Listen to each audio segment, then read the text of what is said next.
Hi. Thanks so much for coming. Can you hear me? My name's Steve Gravestock. I'm senior programmer at the Toronto International Film Festival. It's my great pleasure to welcome you to the film festival, TIFF Bell Lightbox, and to this screening, the world premiere of Anthony Shim's Riceboy Sleeps.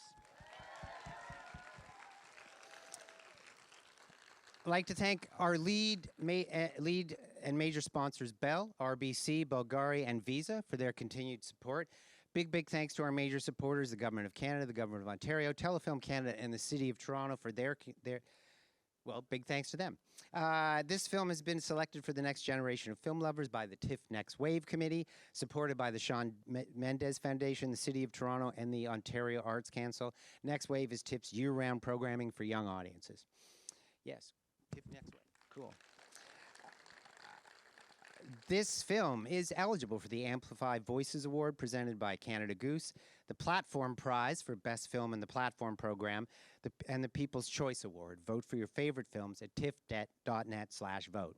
We'd like to thank Game Theory Films and Sphere Films International for providing us with the movie this evening. And a big thanks to the Korean Film Commission's Industry Network and Telefilm Canada and the Harold Greenberg Fund for their generous support.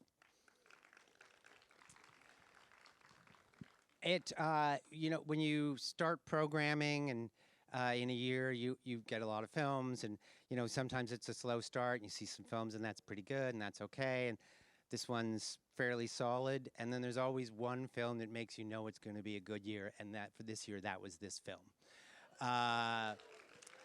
We saw a lot of really good films afterwards, but this film was, yes, we're good. Ravi and Kelly and I were just thrilled when we saw this film. It's a really beautiful, touching, poignant coming-of-age story, a great portrait of a mother-son relationship, a story about immigration and I guess the polite Canadian racism. It deals with those kind of experiences. It's frankly one of the most beautiful films I've ever had the privilege of presenting. Please join me in welcoming the filmmaker, Anthony Shim.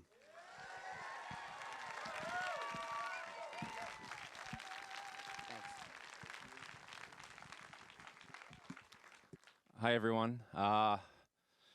Thank you all for coming here tonight and sharing this really special moment with me and the rest of our cast and crew that's all here. I first want to thank TIFF for selecting this film and having us here. I want to thank the programmers, the staff, the volunteers, everyone who've made this evening possible. I want to thank Telefilm Canada, Crave, CBC Films, the Harold Greenberg Fund, everyone there, they allowed this film to be made and believed in this script and this story from day one, and we really would not be here without them. So just a quick round of applause for them.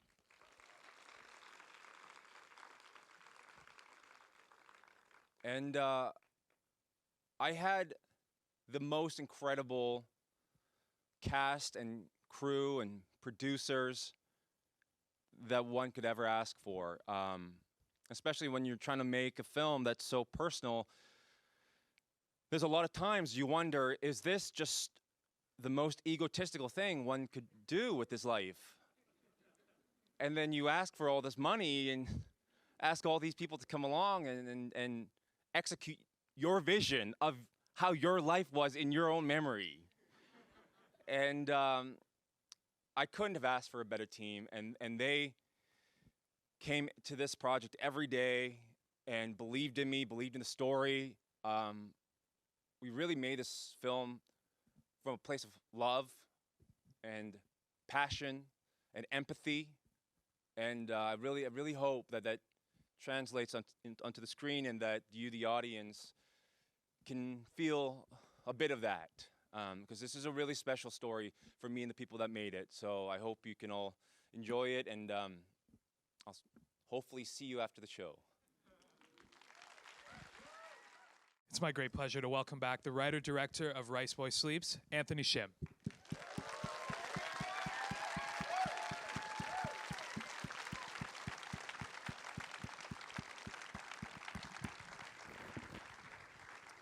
Thank you, and I'd like to invite some people on the stage to join me. The person who played the role of Choi Seung-yoon.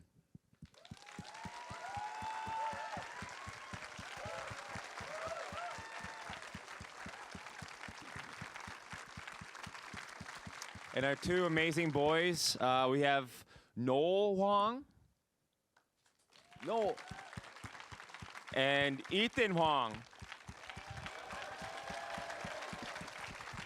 And we have our director of photography, Christopher Liu.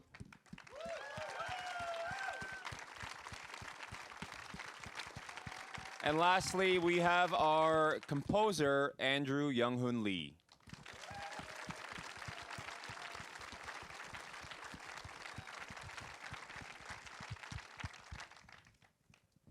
Anthony, I'll start off with a couple of questions, and then we'll take some from the audience. I'm wondering if you can just start off by talking to us about the inspiration for the story, but also how much of this, reflects your own experience growing up, and if you can talk to us about, how much that played into the script. Well, I mean, I knew I wanted to write a script about the Korean immigrant experience. And I knew that I wanted to be the story about a single mother and her son, and then through a series of events that they eventually go back to Korea for the first time. But then as I got to writing, I just found myself writing plot that I know I'd seen in movies like 400 Blows or Taika Waititi's Boy, and I was like, oh man, this is not the way to go. And the more I start to work on it, I realized, actually at that time, as I was writing, Parasite won the Oscar, which is a huge thing for Korea and Korean cinema. And I remember him saying, Bong Joon-ho saying in his acceptance speech, quoting Martin Scorsese about being as personal as you can. And I went, that's it, okay, I just have to get as detailed, specific, and personal as I can about the story. And so that's when I started to remember old events and situations, and then I found that the story just got richer that way, and it started to cost me more. Of course, there's fears and doubts of like, oh my God, is this actually a movie or just like my memoirs on film? So then once I got to a point where the script was done, then started to see some feedback, and it seemed like, okay, this might be something we could do.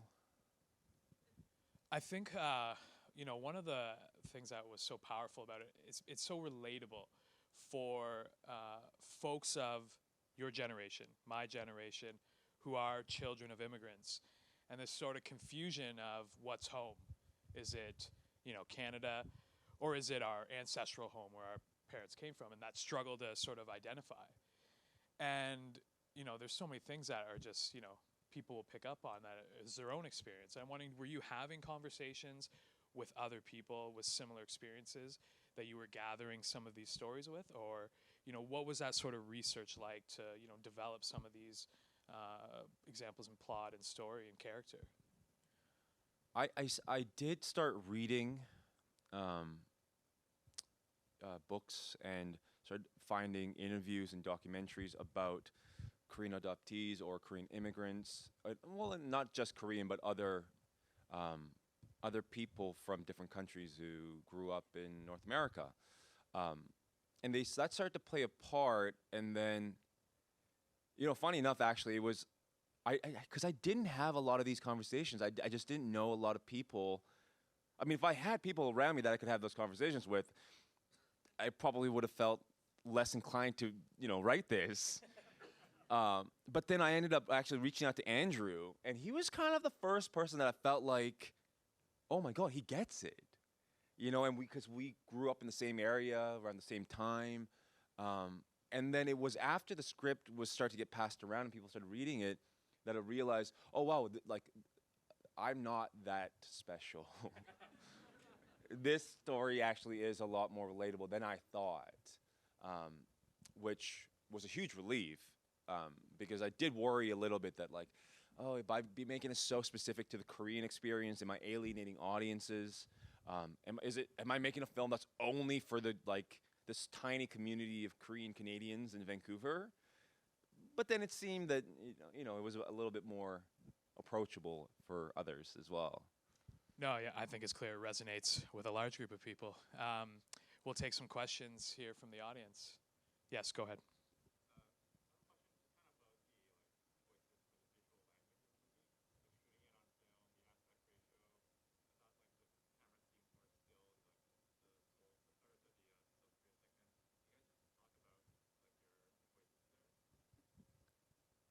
Go ahead, Chris. I forget all of those things.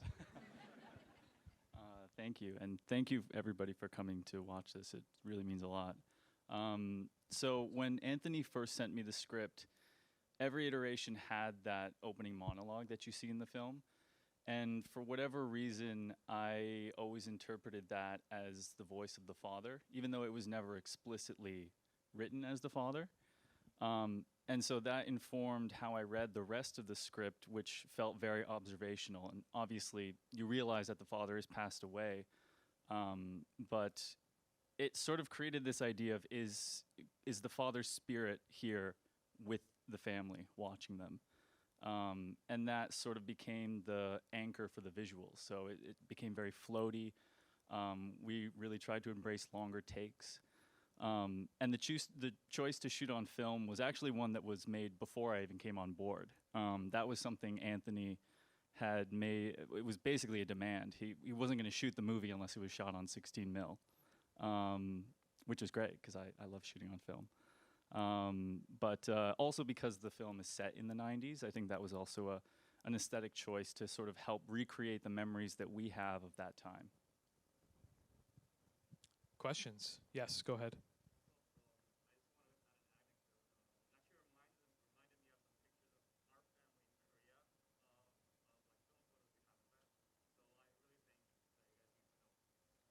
Yeah, that's exactly what I wanted.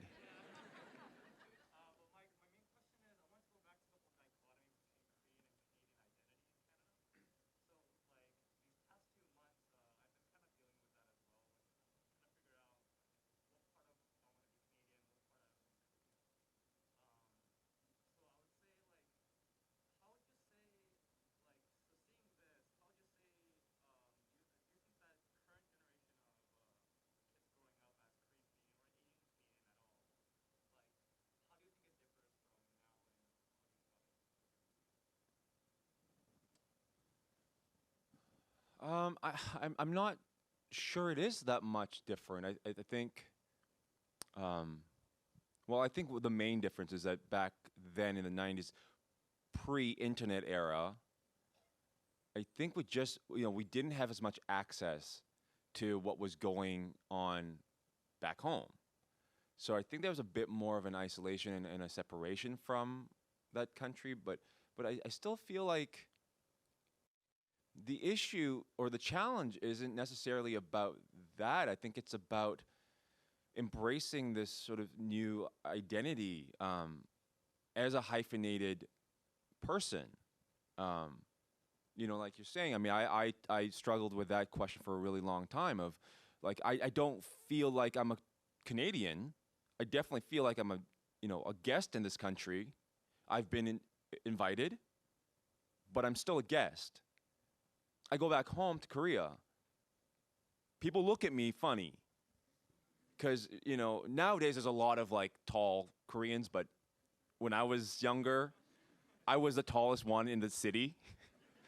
And because I talk differently, I dress differently. And so it was like, okay, well, I'm a foreigner here as well. So then, like, where the hell do I belong? Until as I got older, I start to meet other people like myself of our generation.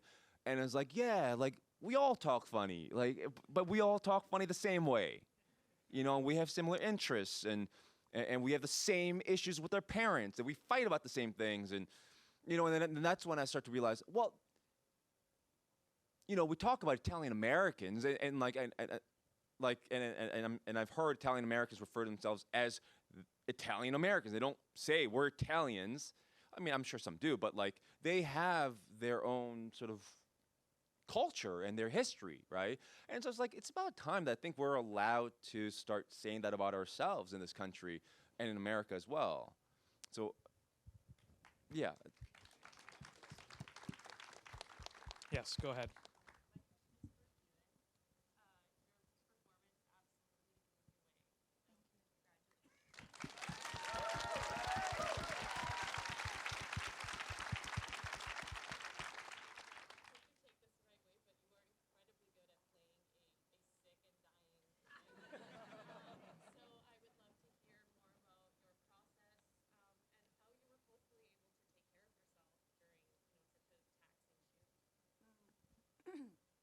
Thank you. And actually, my background is dancing. I'm a dancer, so I know how to use my body, and like I'm so aware about how I am moving now. So, for example, to being sick and old is it came from the my movements, my posture, not come from my acting or my voice, I think. So that's why I was able to do that. And just so everyone knows, this was when Yoon auditioned for this movie. That was her first audition she'd ever had.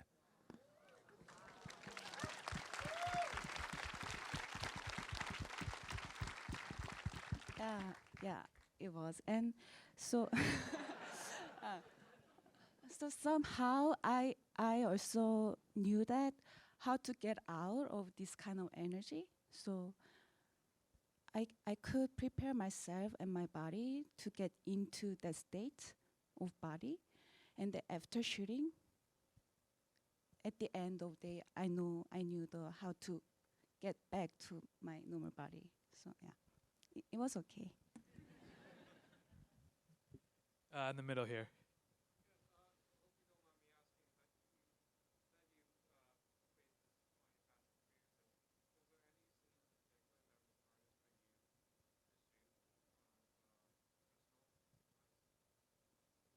Emotionally, it's funny. My family were very involved in the making of this film.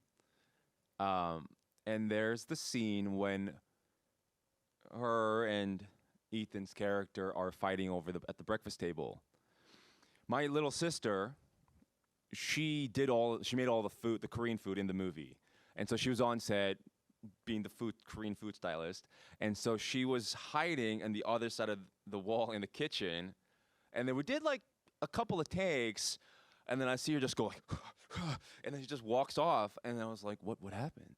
And then my sister goes, I can't hear this. It's like, it's too traumatic. It's like, it's reminding me of all the fights that you and mom used to have. And then that's when because I didn't even realize how much of it was just sort of like old fights or old conversations that I'd written down. And then after she said that, I was like, oh God, this is so awful to watch. Because I could see all of the things that I could have done differently. You know, I could now see all the things that we're just not able to communicate to each other. We're on the same page. We want the same thing, but we just couldn't communicate it. You know, and I think that starts to get really hard to watch. But, you know, boo-hoo. Yes, in the middle there.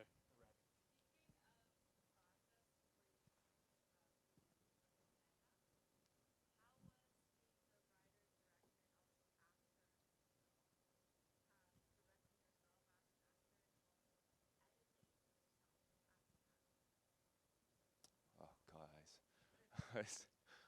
That sound awful. Uh, oh, I'm just so good. That's what I know. You know, I actually forget all the time that I was in this movie. Because some people have said like, oh, and you were so great in the film. And it does take me a minute to go, oh, right, I play that part. Because long story short, I didn't really enjoy it. Because it took away everything I love about acting I couldn't have, which is the full trust in a director and the collaboration and to be fully present with the other actors, because I had to fully trust me. And they don't. They don't go well. And then with the editing too, it's just like I just didn't really see myself, and so that like it wasn't as difficult as I thought it would be. But for anyone who does direct, don't direct yourself. We have time for one last question. Okay, right here.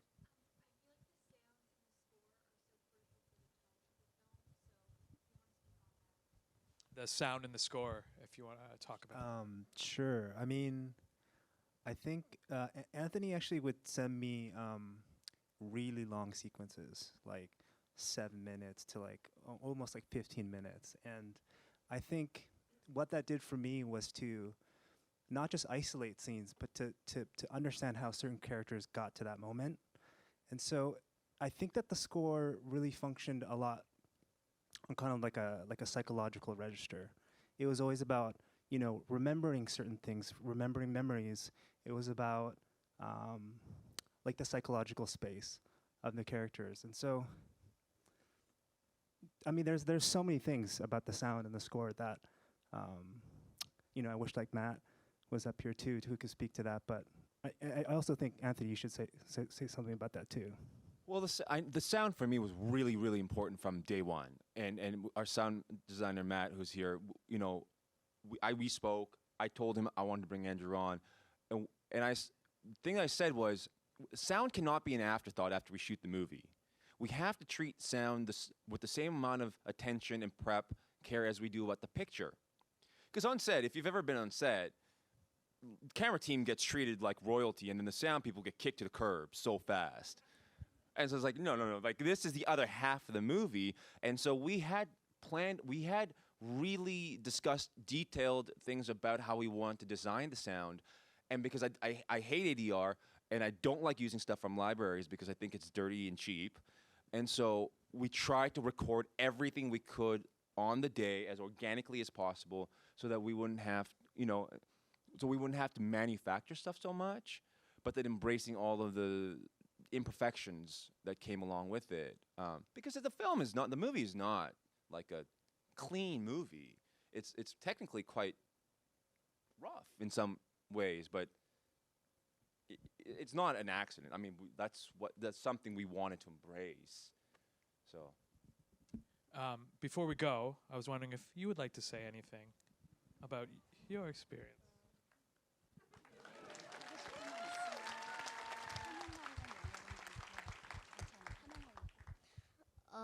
Thank you, I guess.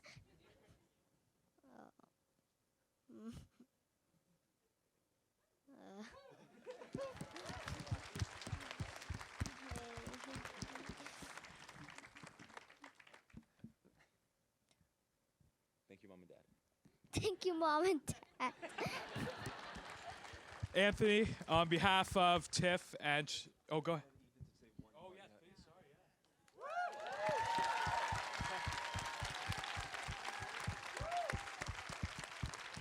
yeah. Thank you for watching the film, and thank you, Mom and Dad.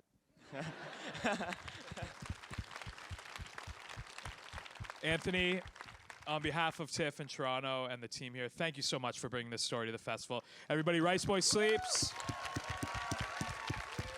Please vote for the film.